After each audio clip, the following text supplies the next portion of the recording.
Film with family. They love the family, they love the movies. Hello and welcome to Film with Family. My name is Zach, And I'm Austin. and we are two cousins who love to talk about movies.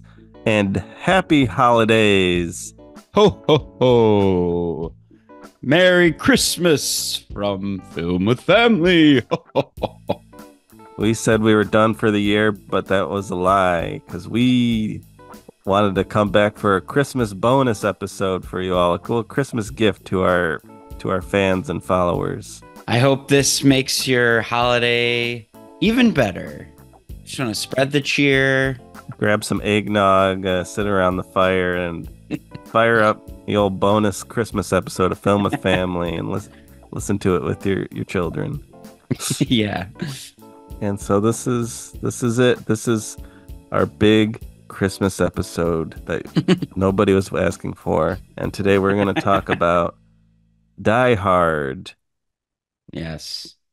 Is it a Christmas movie? It's a big debate about it. We'll talk about it. Well, we'll talk about it. Before we get into all that, we just want to let our listeners know about our plans for next year and season 2 of Film with Family. Can you believe it? Yeah. We're doing a season 2. We got renewed for another season. Spotify asked us to make another season, and we said, okay. Yeah. But we want to change the rules a little bit. Yeah. We're gonna slow down the pace a little bit. We're gonna be releasing 2 mainstream episodes a month. Yeah, so every other week on the Wednesday, you'll get an episode. It's not going to be every week like it was, but I think that's just it's gonna be better for me and Austin, and it'll give you more time to watch the movies and listen to the episodes. So Yeah. I think that'll be okay. Yeah. And we will be starting that. We'll be starting season 2 on January 31st. What are we going to be talking about, though? So January 31st, we're going to come back right after they announce the Oscar nominations. We're going to talk about everything that's nominated and probably throw in our favorite movies of 2023, which has been a magnificent year for the movies. And Yes, we've seen a lot of movies this year. we've seen a lot of movies just in this time we've been off the podcast. True.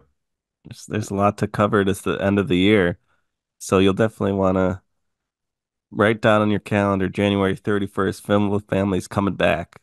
And if 2 episodes a month isn't enough for you, we do have our Patreon, which is fully operational right now. And for the low price of $1.99, you can get a bonus episode every month. Yes, and in fact, you can get a bonus episode right now. If you look at our Patreon, you'll see that there is a Boy and the Heron Patreon bonus episode with me and Austin and Drew talking about the latest Hayao Miyazaki movie. A real fun episode. So if you want some extra content right now, just pay $1.99 for it's like the price of a small coffee at any coffee shop. Yeah, I mean, actually, it's cheaper than a cup of coffee, I think. I don't know. I Yeah, don't know. What can you buy for $1.99 these days? I don't know. I don't know, but Maybe a sticker? Maybe a gumball? yeah, maybe a single Reese's peanut butter cup. Pack of gum? I don't even know. So it's super cheap. Who knows if it's gonna stay that cheap for that long, but I think it's a great way to get it. I'm going to say it right now, Zach. We, like the Costco hot dog, we will never raise the price Whoa. of of our Patreon. It will, the first tier at least. We may add more tiers, but the Yeah. first tier I'm declaring right now It's gonna be 199 forever.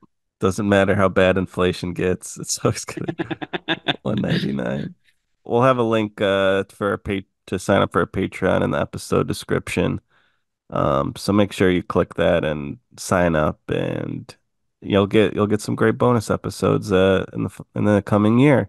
Yeah, patreon.com/film with family. Easy. We'll be covering movies, maybe TV series, Yeah. anything goes on the Patreon. It's gonna be a lot of fun. Yeah. And maybe for our members, we'll have a little request line. If there's a movie that you want to for us to cover, maybe we'll do it. That's what 199 gets you. Yeah, you get full access to me and Austin whenever you want. Yeah, we'll give you our private phone numbers. You can give us a call whenever you want because not only do we need members for the show, we just in general we need friends. Yes. We need more friends. We've run out of family members. Now we need friends. And we're both single, lady. It could be another Patreon tier to Date date us. Zach and Austin at the same time, and then choose which one you like better.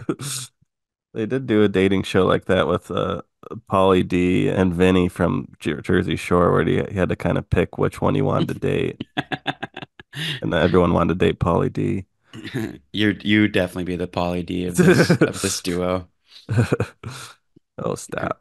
Ever Zach's just cleaning up. But yeah, so that's the business. Thanks for listening to the business. And now let's talk Christmas. Let's talk Christmas movies. That's what I wanted to talk about. Yeah. Austin, do you First have of any? all, well, hold on, Zach. I just want to say Merry Christmas.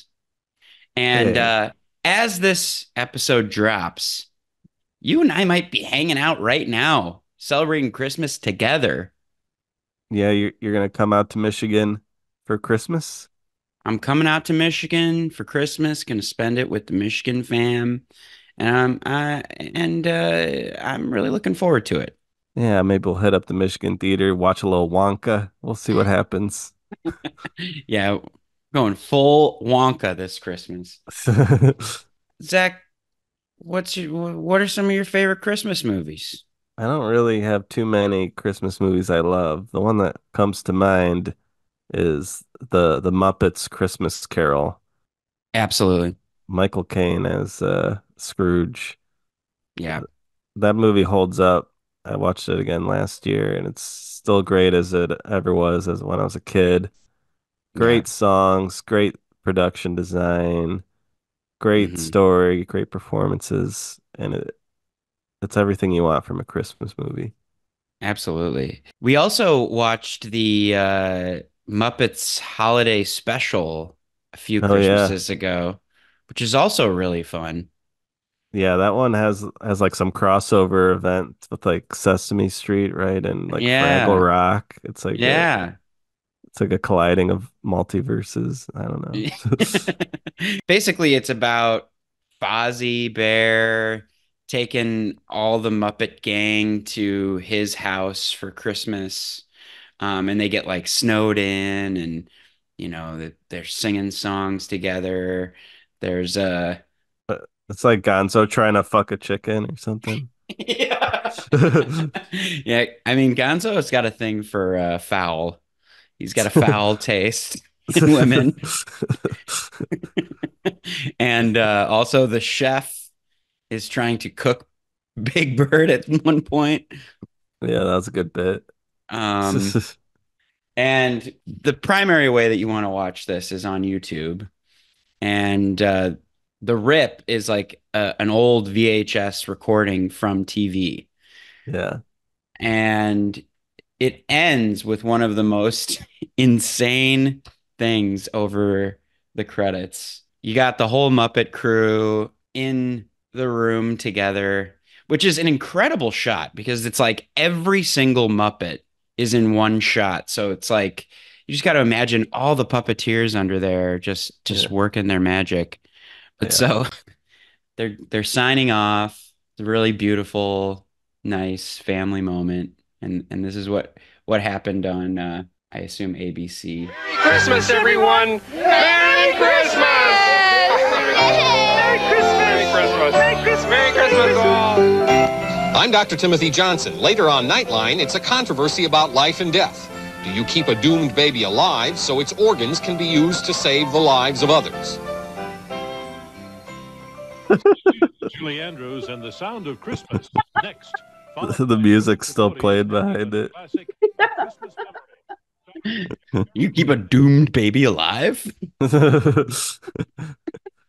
Life and death. Yeah. Oh man. Yeah. Yeah. Me, you, and Drew lost our shit when that happened. It's so funny. But yeah, going back to A Christmas Carol, I really have a soft spot for that tale in general, the classic Charles Dickens story. You like the Jim Carrey version?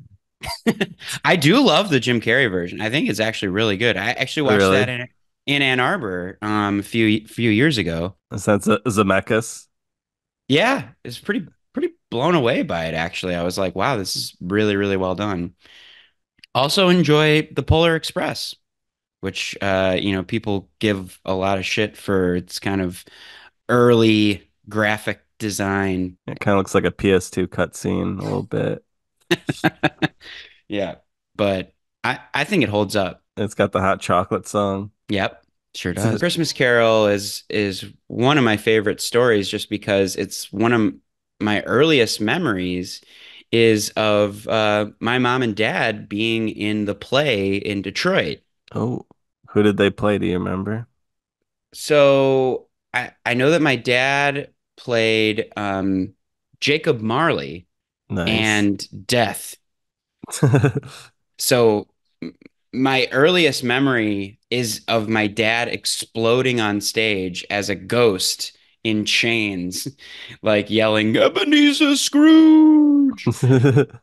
Did it And traumatize you, or are you into it? it was scary, but I remember my mom kind of like leaning over to me and being like, "That's your dad," and being like, "What? That's so crazy." It's like so that's a formative memory for me. Wow. But in terms of movies, probably my favorite like alt Christmas movie is Gremlins. Oh, is that movie set around Christmas time? It is, it surely is.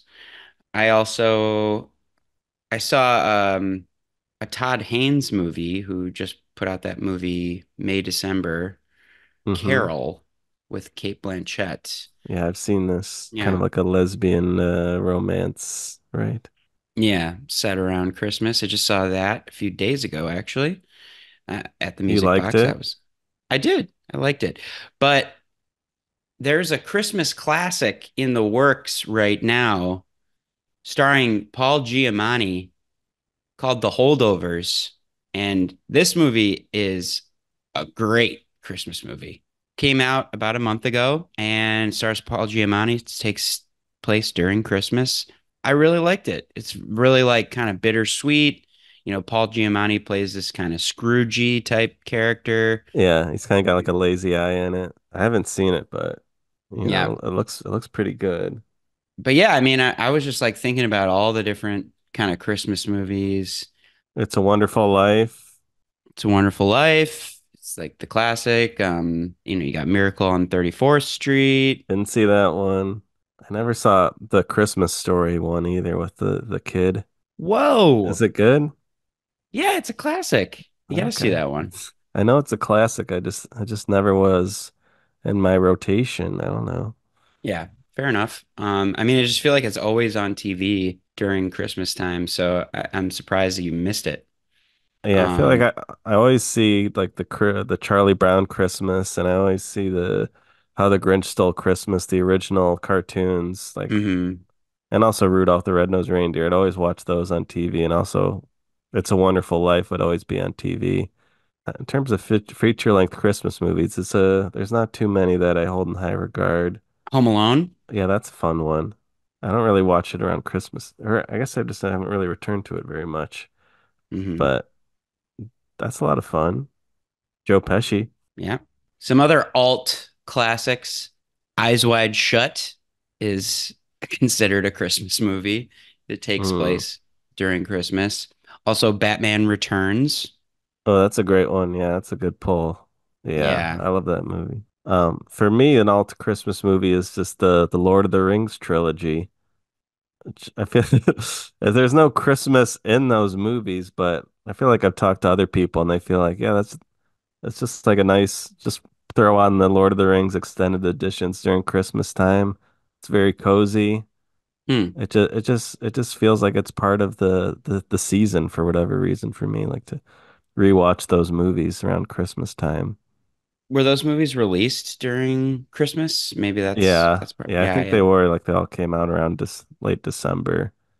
So I feel like yeah, that's part of the association. They're great. Very cozy Christmas movies in my opinion. I feel like movies and Christmas in general doesn't necessarily have to be a Christmas movie, but it's like it's cold, you're inside, you just like want to like cuddle up on the couch with your family, watch some movies. Yeah, The Thing could be a Christmas movie just because it's so snowy Yeah, true. if you wanted to do it that way. Yeah, do it that way. Anything with snow. Yeah, Hateful Eight, throw it on. So let's talk about this movie, Die Hard. It's Christmas Eve in L.A. California. Is Daddy coming home soon? Well, we'll see what Santa and Mommy can do, okay? A New York cop, John McClane, has come to see his wife. I missed you. Instead, he's going to have to save her. Sit down. Within this skyscraper high above the city, 12 terrorists have declared war. They're about to be taught a lesson in the real use of power. Bruce Willis, Die Hard. Got invited to the Christmas party by mistake. Who knew? So, of course, we're talking about the 1988 action classic film starring Bruce Willis and Alan Rickman, Die Hard. Yes. Yeah, the reason this movie was kind of on my radar because it was back in theaters for its 35th anniversary. And I was like, hey, go see Die Hard in theaters. Yeah. Let's talk about it. Yeah, let's talk about it. I mean, I saw it in theaters with some friends. It was fun. And I think I've seen it before. Like, I think I was like shown, like, my friend, like, in the middle of the day in high school was like, let's watch Die Hard. And, I just kind of was like, okay. But seeing it in the theaters, very different experience. Yeah, I don't have like a close connection to this movie at all. I maybe saw it once in high school or something. Yeah. Um, but yeah, so I don't remember it all too well. And so I feel like this is my second time seeing it. Couldn't have seen it in theaters. It's highly debated if it's a Christmas movie or not. Zach, what say you? Would you say this is a Christmas movie? Well, it takes place on Christmas Eve, Mm-hmm. and by the time the movie's over, it's like takes place in one night. So it's like it kind of bleeds into the next day. So it ends on Christmas Day, right? Yeah. So I say it's a Christmas movie. And it even ends with the Christmas song. Which Christmas song does it end on? Do you remember? Let It Snow, I believe. Yeah, classic Christmas song. Great Christmas song. So I would say too, the Christmas iconography and audio cues are all over the place. I looked it up, and so there are 19 shots of Christmas trees, 15 other shots with just various Christmas decorations.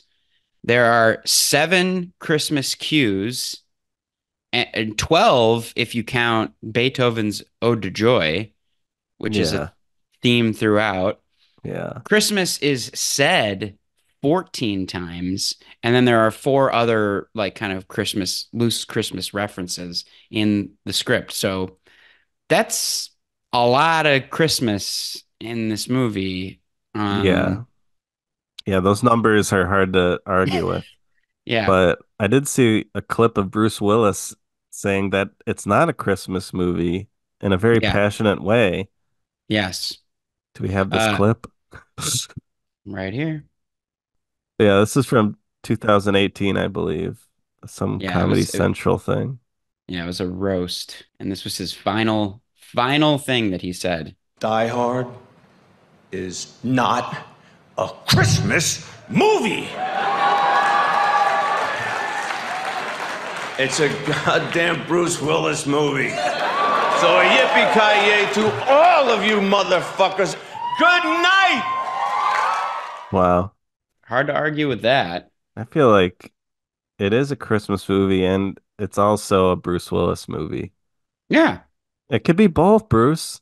Yeah, why can't it be both? And I don't think the fact that it's like associated with Christmas is doesn't degrade the film at all. I mean, it's everywhere in this movie. And I saw a statistic too that Die Hard is watched like and like the mentions of Die Hard go up like 400% between November and December. So people Yeah. like watch it during Christmas. People like to watch it with their family. I mean, like there's fucking jingle bells in the score. I mean, it's like if you didn't want this to be a Christmas movie, what's with all the Christmas stuff?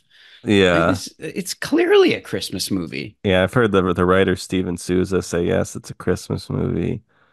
So I guess people just don't like the idea of Jesus Christ's birth being associated with so much violence and death and swearing and I don't know. I guess Yeah. they don't like the association there, but I Mhm. think it's a great Christmas movie. I don't know. I think Bruce Willis was just trying to stir the pot. But yeah, how do you feel about Bruce Willis in general? I feel like this is kind of his breakout movie, right? Yeah, it was. Before this, he was kind of a TV star, and this was definitely his breakout role. This kind of put him on the map as an action star. It was a very risky choice. They had basically asked every mainstream action star to be in this film, Schwarzenegger, Stallone. Yeah. Bruce was kind of like bottom of the barrel pick. And everybody was very skeptical of it, especially because he demanded to be paid $5 million for his role, which at the time was a lot. And especially since this was a $35 million budget, that's a big chunk of it just going to Bruce. Um, yeah, in general, Bruce, I don't know. He's never really done it for me, to be honest. Well, what about Pulp Fiction? Yeah, it's my least favorite part of the movie. All the stuff of him like talking to his girlfriend in bed, and it's not great. Also, Pulp Fiction to me is probably one of my least favorite Tarantino movies.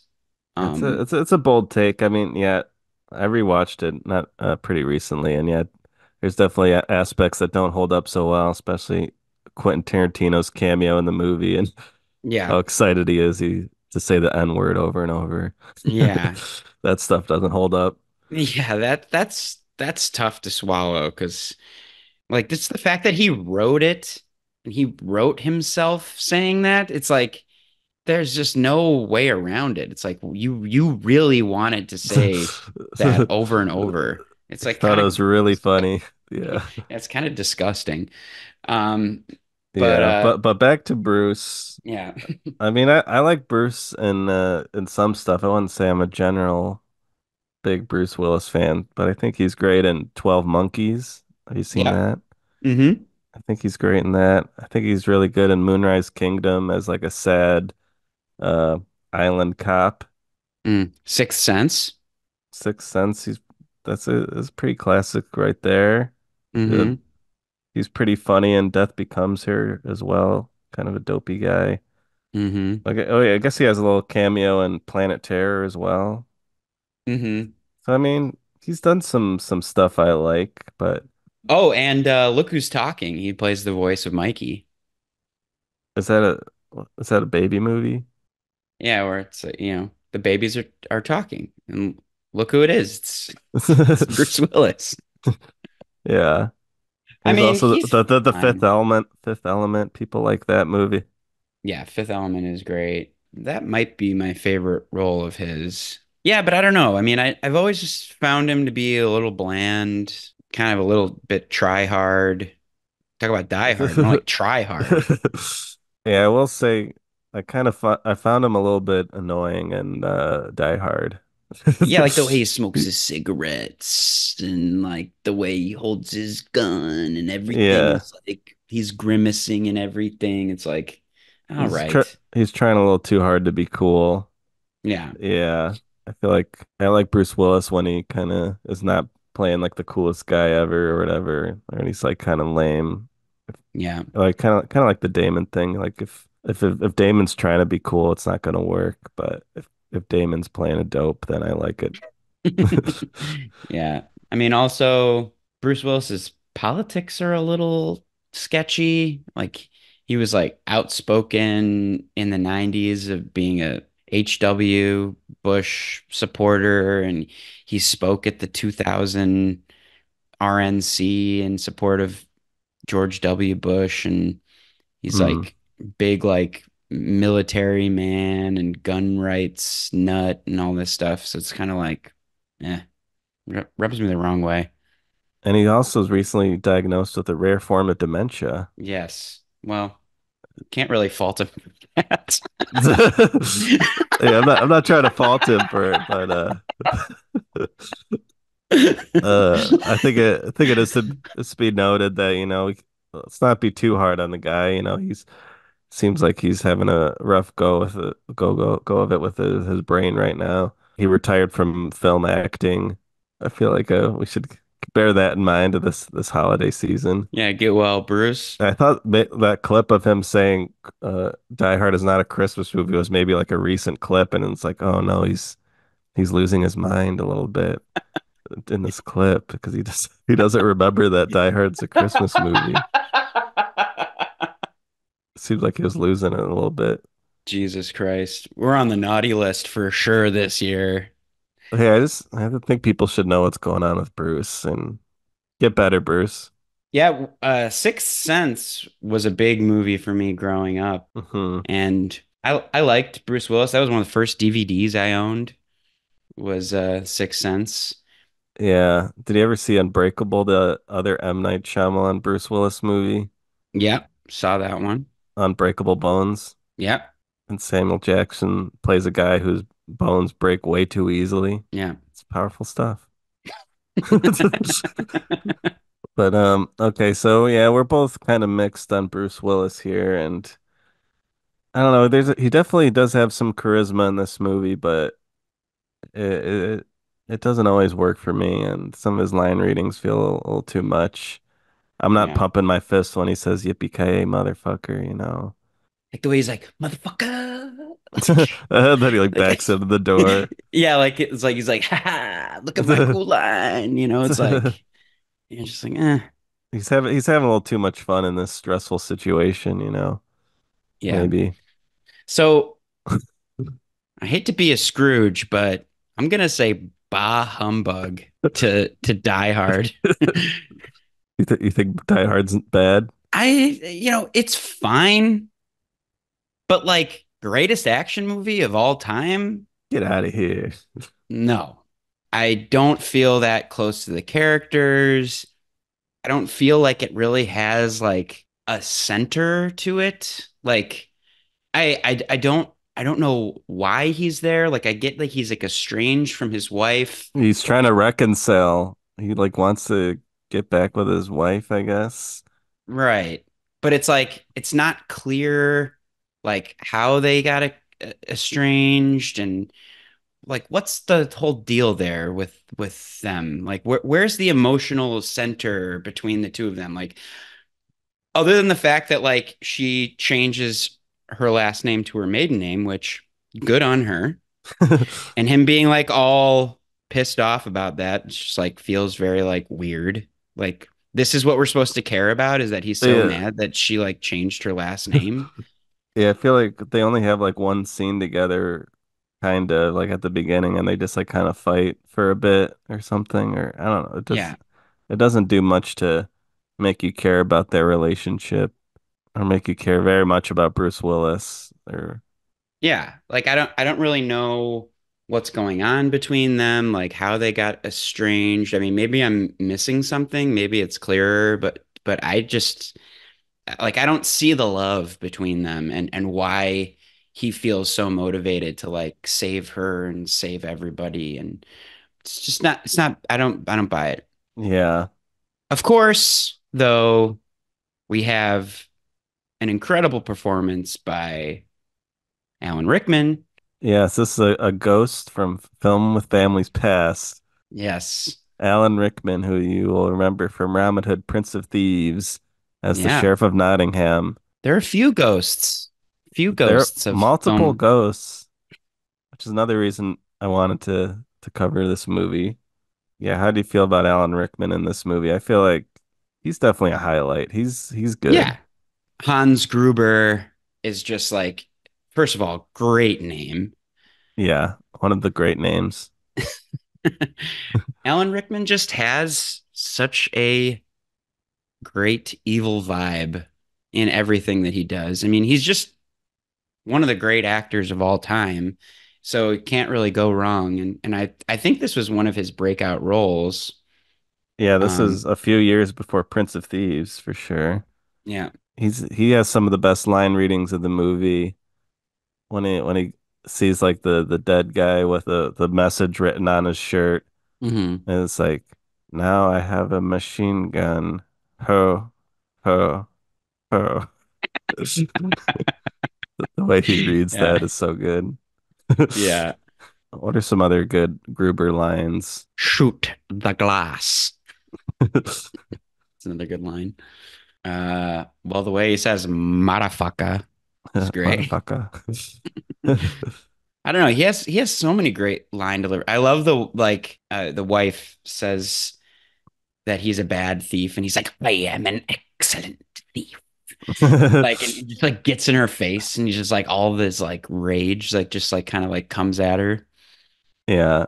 There's one bit where like some guy calls them terrorists and he's like, who says we were terrorists or something like that. Yeah, I yeah. don't remember the exact line, but that was a good bit. I don't know. Yeah, I feel like the movie just gets a lot more juice when he comes in, and it kind of takes a while for them to like introduce his character. Like this movie's got more of a slow burn of like before shit really kicks off than I was Hmm. expecting. I thought you'd get into the action a little quicker. Yeah. But yeah, once he gets in the scene, the movie gets a lot more interesting. And yeah, they do good job of spending some scenes with him to get his side of the story. I heard like this guy Steven Souza came in to rewrite the script, and he was really trying to flesh out the Hans Gruber character, and he's like trying to see it as like him as the protagonist of the movie a little bit when he was like doing the rewrite, and like Hmm. because he's the one that's driving the plot. Bruce Willis is just reacting to what he's True. doing. So I feel like yeah, that the Hans Gruber character is definitely a highlight for sure. Also, the shot of him just falling off the building is one of the Yeah. best moments of the movie. That's just that it's a great slow-mo shot of him falling. Yep. As my friend says, Christmas doesn't start until Hans Gruber falls off the Nakatomi Plaza. He really says that? My friend does, yeah. There's also like an advent calendar that you can buy where it's like Hans Gruber on the Nakatomi Plaza, and you like lower it each day, like as you get closer to Christmas. That's nice. And yeah, so Alan Rickman is definitely the highlight of this film, in my opinion. Fist with your toes. Sure. You like Yeah, that? it's fine. Gives us a reason to be barefoot the whole movie. Yeah, it is funny that they kind of set that up at the very first scene of the movie is just like Bruce Willis getting on an airplane and just sitting next to some random guy who's like, You want that's like the first thing that happens in this movie. He's like, okay, it's kind of a weird way to start. I guess that'll probably play a factor later. I wonder if this will come up again. Yeah. Fist with your Um, toes.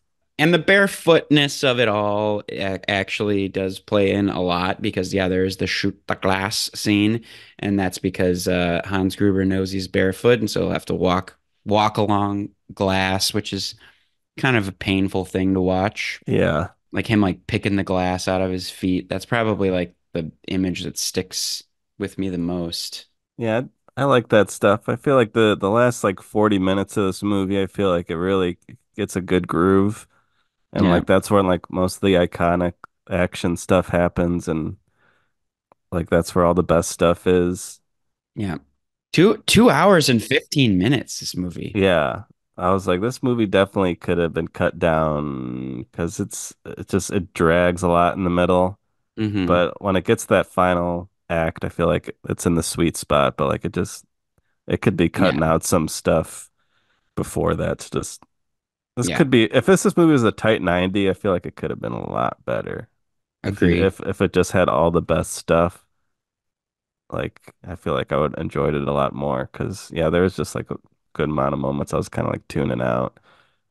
Yeah. Um, Same. There's another character that I want to talk about, and that is the character of Al, Al, the cop on the ground yes, that Bruce is communicating with throughout the film, played by Reginald Vell Johnson, who was most famous for playing Carl Winslow in Family Matters. a good show. I feel like I well, I haven't watched it recently, but I feel like I enjoyed watching Family Matters as a kid. Yeah. Getting some Winslow, getting some Urkel. Yeah. This character is the most problematic part of the entire film, I think, because he admits to shooting a 13-year-old kid early in his career as a police officer. Yeah. And somehow this is supposed to be a sympathetic point for the character. Well, And he feels a lot of guilt about it. yeah, he should. He never shot a gun ever since. He killed a kid. It's kind of hard to redeem yourself after you admit something like that. And shouldn't be in the police force anymore, probably. But he was like what? He was like relegated to being like a desk jockey. That's like the whole thing. And yeah, like Yeah. obviously he's racked with guilt. Yeah. But like immediately Bruce is like, or John McClane is like, oh, it's okay. We all make mistakes. It's like, Yeah. what? I don't know. It's like they play this like sympathetic music where he's like, they don't tell you how to live with a mistake. And you're like supposed to be like, oh, Yeah. I did forget about that element. But yeah, and it's kind of interesting that they're talking about stuff like that back then. And, this is still obviously a big problem still today. Cops just yeah, shooting unarmed teenagers and stuff. So yeah, so I don't know. Yeah, a lot of people call this movie cop propaganda, yeah. I'd agree with that. but there are some elements of the police force, like the head cop guy, he's like kind of played for laughs and he's like an idiot. And Hmm. so it does seem like there is maybe some subtle critiques of like the police force like not being very efficient or effective. Like it takes them extremely long time for them to get on the scene, even though like Bruce Willis is literally begging for them to send people. Right. So it does seem like this movie maybe is trying to like offer some kind of critique of police, Yeah. a little bit, but also like saying like, hey, there's some good guys in the police force, maybe too, like John McClane. We need more guys like this. But Right. I don't know. It's hard to say what it's actually trying to say, but Well, but the whole thing with Al is that he's redeemed at the end for like killing the final bad guy. Like oh he yeah, he gets the gets, final shot. yeah, he kills the bad guy, and we're supposed to be like, oh, great, he does know how to shoot bad people. Like, it's like, is that the moral of this? And then when the character of Argyle comes back with the limo, he Mhm. points his gun at Argyle, and John's like, no, no, no, he's good. Like, Just about to kill another innocent person. he's to shoot another kid. It's like, Yeah, yeah, Jesus. Argyle, young black character. Yeah. I like Argyle was fun. I think he was a good character in this movie. Yeah. But I'm like, so we're supposed to like, it's so funny. It's like he quote unquote redeems himself by killing the bad guy in like the final jump scare, and then immediately points his gun at another kid. So now here's where we get into some interesting territory, though. So Reginald Vell Johnson was kind of typecast as a cop through his whole career. He plays a small cameo in Ghostbusters, where he plays a cop. Hmm. He's obviously a cop in Die Hard, and he's a cop in Family Matters. Okay. So there is some fan fiction out there. There is a theory that Carl Winslow is Al's purgatory, where he is haunted by the ghost of the child that he killed for the rest of his life. And that is in the form of Urkel. He killed Urkel. Well, he killed this kid, and now he's living in this kind of hell world where he's trapped as a police officer, haunted by the most annoying person ever, uh, in Urkel, which I Yeah. thought is hilarious. That gives some more weight to the Urkel's catchphrase, "Did I do that?" Yeah, yeah, So it's like, did I kill that kid? And he did. yes, you did. Wow. Yeah, That's so I that's some don't know. good Family Matters lore. Yeah. There's also a theory that just like the cop that he plays in Ghostbusters, in Die Hard, and in Family Matters are all the same guy.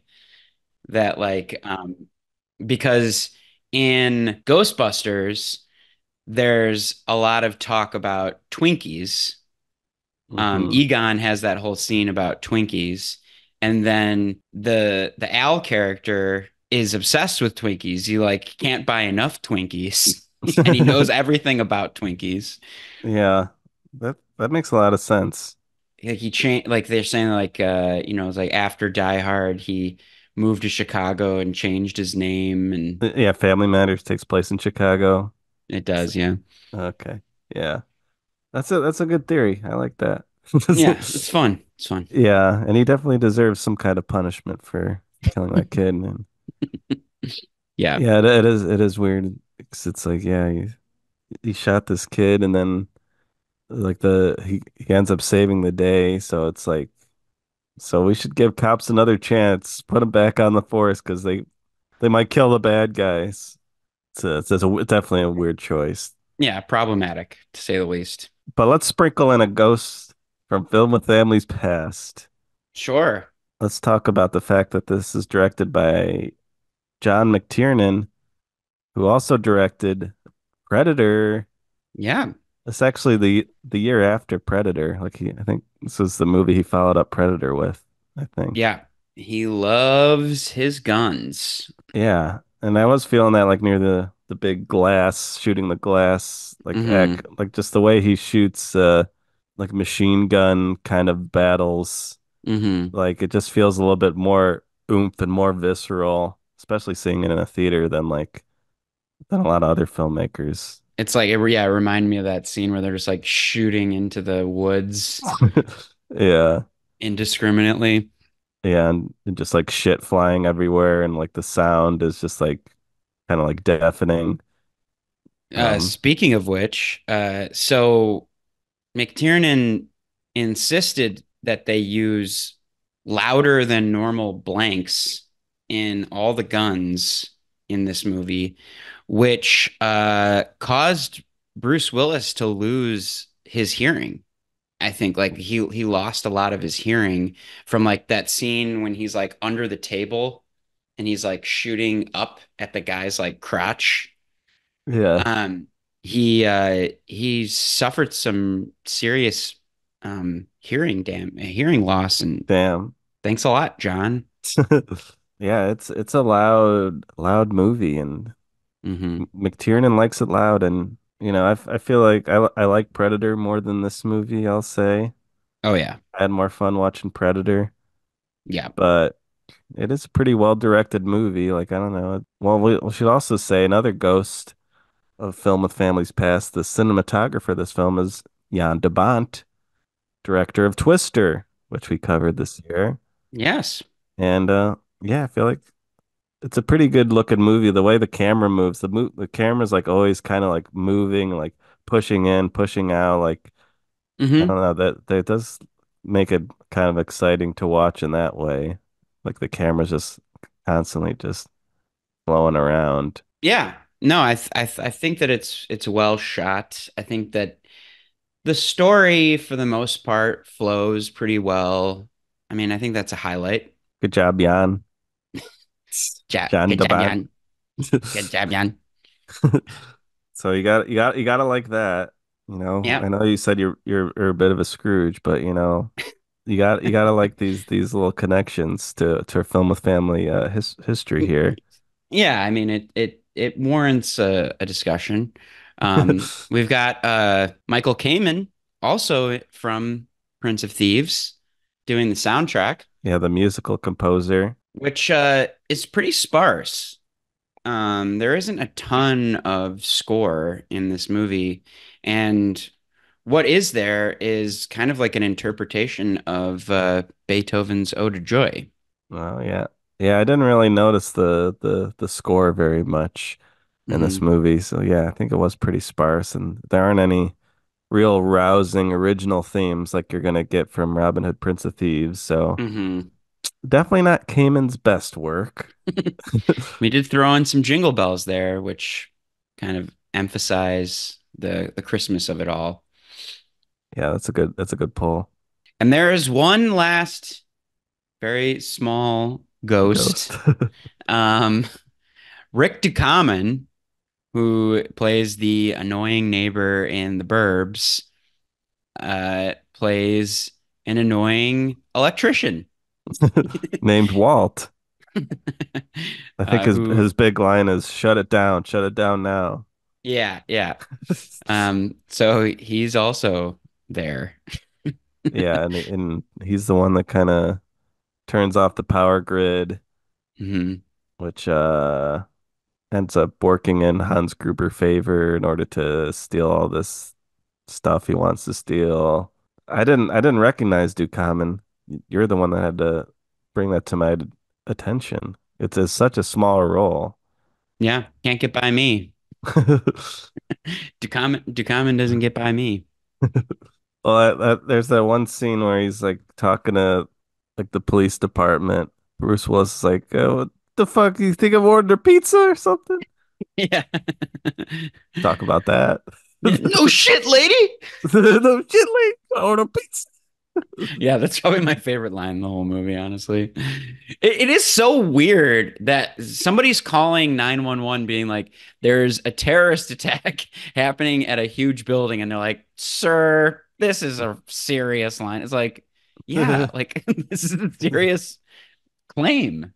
Like, why Yeah, why would they like immediately be like, this is a prank? it's because cops suck. Maybe that's what the movie's trying to say. It has a complicated relationship to how it views cops, I think. Yeah, it's complicated. It's complicated. No shit, lady. They go to pizza. It's like the most energy that you get from Bruce Willis in the whole movie. And then you do have some classic lines though, like when he's in the vent and he's like, "Come to the coast, have a few laughs," like that line. That's a pretty good Yeah. line. Have you ever seen any Die Hard sequels? I know there's many Die Hard movies. No, but I used to have a joke, or it was just something that I talked about with my friends a lot because I think we caught like the end of Die Hard 2 on TV back in high school, and it was, edited, censored. And I think at the very last scene, when I think he like blows up the plane or something like that, he goes like, "Yippee-ki-yay, motherfucker!" again. But in the censored version, he's like, "Yippee-ki-yay, Mr. Falcon." Mr. Falcon. So we would joke about that a lot when we were kids. Yeah, there is a good line from this movie. "'Twas the night before Christmas, and all through the house not a creature was stirring, except the four assholes come in the rear and stand a two by two cover formation." That sucks. That's a line from this movie. That sucks. It's clunky. It's bad. From up here, it doesn't look like you're in charge of jack shit. That's that's fun, huh? No.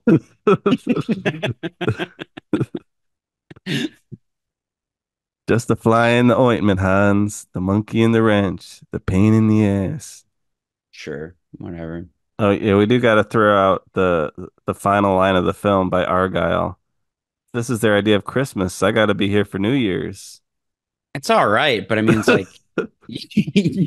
you wanna be there, like this is like a horrible A event lot where of people died. yeah, like building exploded. It's a terrorist hostage event. Like you want this to happen again? I Okay. mean, Argyle, he just keeping things light, you know. Yeah, yeah. In the back seat talking to a fucking stuffed animal. Oh yes, that big bear. He's just kind of oblivious to everything. It's some comic relief there. I wish the bear would have come back. The last scene should have been like him like delivering the bear to the daughter, like covered in blood and being like, Merry Christmas, I Or don't know. giving it to his wife. It's like, hey, take me back. Yeah. I got you a bear. Yeah, yeah. And then there's also the line, "Welcome to the party, pal." Maybe the worst of them all. Welcome to the party, pal. Yeah. I don't know. Yeah. I mean, action movie lines should be a little cheesy, Real bad. a little bad, but there's like too many in this. Like everything he says has to be like a zinger. Yeah, I feel like the iconic lines in Predator, they felt a little bit more they felt a little bit more natural. It feels like McTiernan was trying to recreate some of those moments from Predator, but Mm, I don't know, I guess it works for a lot of people, but it just didn't do a lot for me, a lot of yeah. these lines. Yeah. Me either. But Bruce Willis, he's not just an actor. He's also a musician. Oh, yes, let's get into this. So, have you heard of The Return of Bruno? Is this his solo album from Yes. 1987? That's exactly correct, Zach. Yeah, he put this out a year before Die Hard came out. Yeah, he only has two albums, and surprisingly, the second album is not Return of Bruno. It's the first album. Yeah. We didn't know that Bruno left, but he's back. Yeah, it's like calling the first Star Wars movie Episode 4. Like it's like, Yeah. oh, there's this whole history of Bruno I didn't know. Yeah, and he, it's like kind of this like really cringy white blues, like kind of like Motown inspired blues. Like he's got some like duets with Tina Turner and the Temptations somehow. Well, he's got an Under the Boardwalk cover. Yeah, with the Temptations. But I wanted to show you this clip from the Return of Bruno live concert, which I think premiered on MTV. And just look at this outfit. Well, did you hear the good news? There's gonna be some bad news. Somebody sat down and played it on that lawn. So go on and fill your brown bag. Let's put on all the clean. Let's go downtown, see what's going on. Steve, take me down the Vine Street. Stop when He's wearing this like really long trench coat with a hat that has like a 6-foot bill on it. And and like these tacky sunglasses. And he is just eating up the stage. He just loves being up there. You just Yeah, it's tell kind you. of give me flashbacks to seeing Corey Feldman at Riot Fest. His Yeah. stage presence.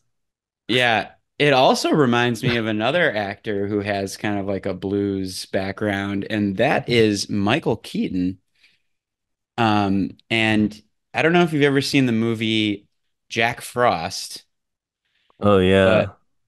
but he is in a blues band in that movie, and he does a version of Frosty the Snowman right off the top of the movie.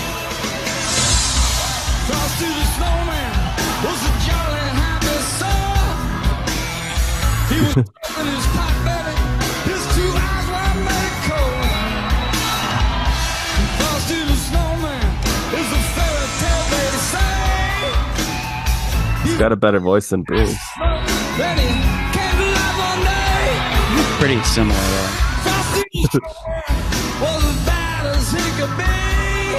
And the children say he could laugh and play just the same as you and me. Here we go.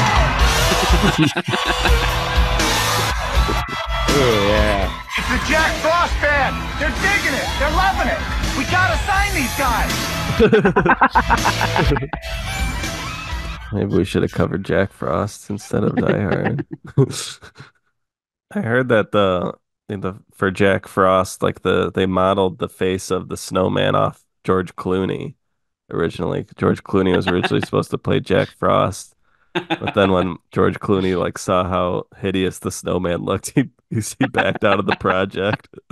But yeah, you can kind of notice if you look at Jack Frost, like it kind of has a George Clooney kind of character to his face. Yeah. There's a lot of like white action stars who also have a side project of being like the head of like a shitty blues band. Yeah, You got, Steven Seagal. you got Steven Seagal, Michael Keaton, Bruce Willis, Johnny Depp, I think, also. Yeah, Don Johnson looks like he has some albums. Kevin Costner is more of a country guy, but he Yeah. also has some music. Jeff Bridges. Jeff Daniels. Joe Pesci has a Christmas song on Spotify. Oh, yes. You're talking about Vincent LaGuardia? Yeah. Vincent LaGuardia. Yeah, that's pretty good. But real quick, let's just listen to his rap song. Wise So bad. guy. The music video is really bizarre. He's just like he looks like a statue. Like he has no emotion in his eyes. He's just lifelessly like reciting these lines. Eat out my ass. That's the first line. Just eat out my ass. Treating all my broads like trash. It's the bitches that'll get you. Oh man. I didn't know about this. This is great. Yeah. I heard that the reason that Joe Pesci agreed to do The Irishman was because Scorsese helped him fund his most recent album, which is like a album of like lounge songs that came out like the same week as The Irishman. Wow, that's his real passion. Yeah. Same with Billy Bob Thornton. He has a musical career, and I remember somebody was interviewing him and like asked him about his acting career, and he got super pissed. He's like, I'm just talking about my music, man. Why are you bringing up my acting shit? He like gets like super pissed off at the guy who interviewing him. Yeah. I feel like all these action stars, like secretly, they just want to be like rock stars. Yeah, that's where the real fun is. So, That is our episode on Die Hard. final thoughts on Die Hard. Um, First, yeah, is it a Christmas movie? And two, just your thoughts. yes, I think it is a Christmas movie. There's Christmas songs in it. There's Christmas references all over it. I think why we got to be so precious about what a Christmas movie is, Exactly. It's like, who cares? Lord of the Rings, it's a Christmas movie. Who cares? And yeah, Die Hard, I don't, I can understand why people love this movie. And I think it is a good movie and I had a good time seeing it in theaters. But yeah, it's just a little too long. It could be tightened up. And yeah, I don't love Bruce Willis, this character. He's a little annoying, but it's got good action. Alan Rickman's killing it, and it's got a lot to say about cops. Yeah, I'll echo that. I agree with most of those points. I would just say again, and I know I've said this before, but gun movies is just fucking boring. And I hate just gun violence in this movie.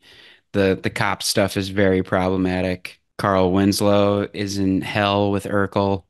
And That's not problematic. That's the good part. yeah, he got his comeuppance there. And yeah, I just I thought it was okay, but like watching it like I kind of actually I snoozed at some point, dozed off. Um Classic Austin move. I just thought it was really boring at times. Yeah, it was too long, and I think it's a little overhyped. You look at Letterboxd, you look at like, when people talk about Die Hard, they're like, "Oh, it's just the greatest movie ever," and I'm just kind of like, it's not the greatest. Yeah, a lot of people I follow on Letterboxd are like 5 out of 5 stars. Yeah, And I'm like 3.5. yeah. I say two and a half, three. Well, well, Yeah. yeah.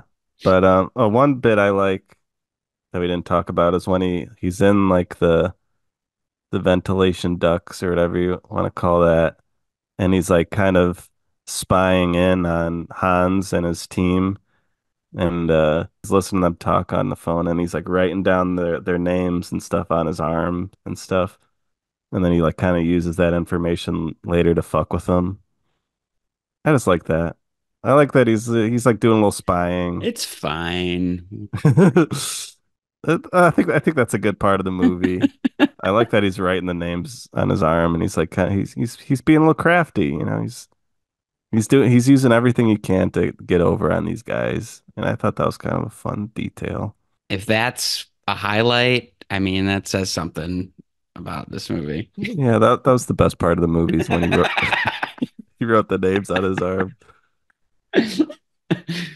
Um, yeah, I mean, I think Predator's a way better action film. I think Twister, Twister, Terminator Robin Hood. 2, Robin Hood. I mean, like, there are so many better action films than this. You really trashed Robin Hood, Prince of Thieves, but do you think it's better than this movie? Uh, No. I don't know. I think they're kind of Prince of Thieves is probably just like a better movie in general, like just like the grandiosity of it, the story, the lore, the sets, everything. Music. The music. Yeah, I mean, like, if like I had to choose, I had a Sophie's choice between Die Hard and Prince of Thieves. Killing Die Hard easy. It's gonna die easy. Okay. That's good to hear. Caleb will be happy to hear that. Yeah. But I'm sure there's a lot of people out there just stomping their feet and gnashing their teeth at how much we're trashing this movie. But there's too much love. There's too much love for this movie, and we gotta bring it back down to earth. Yeah, put a little bit of negativity out there for this Christmas season. Yeah, not everything's great and jolly on Christmas. Yeah, sometimes it's it's boring. Yeah. Sometimes it's overhyped. Sometimes you step on a ornament, get some glass in your feet. You had to make a fist with your toes. But yeah, if you're upset about us not being super into Die Hard, write to us at filmwithfamilypodcast@gmail.com. Tell us why we're wrong. Tell us why Die Hard is a great movie. And if you don't think it's a Christmas movie, you can also say that. Like how you worked through the burp there. Yeah, and we still have our social medias out there. Instagram, we're on Facebook, and of course, if you'd like to hear more, if you need more Film with Family content in your life, go ahead and follow us. Become a member on our Patreon for just a low cost of $1.99. $1.99 a month. A month. So, that's barely anything. You won't even notice that in your bank account. No. Just barely make a dent.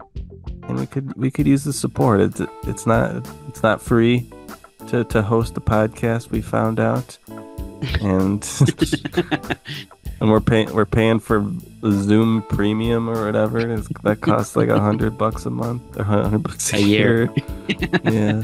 So there's some costs that go into putting on this podcast. So we really appreciate you signing up on there if you can, and we'll treat you with some great bonus episodes. Listen to us talk about The Boy and the Heron right now. Yeah. Spread a little Christmas cheer. Give us a gift. And we'll give you a gift. Yeah. We'll exchange gifts. Think of it as a gift exchange. From us to you. Yes. From you to us. And so we hope Santa's been good to you this year. We hope you have a holly jolly Christmas. Hope you fill it with watching some fun movies and spending time with your family.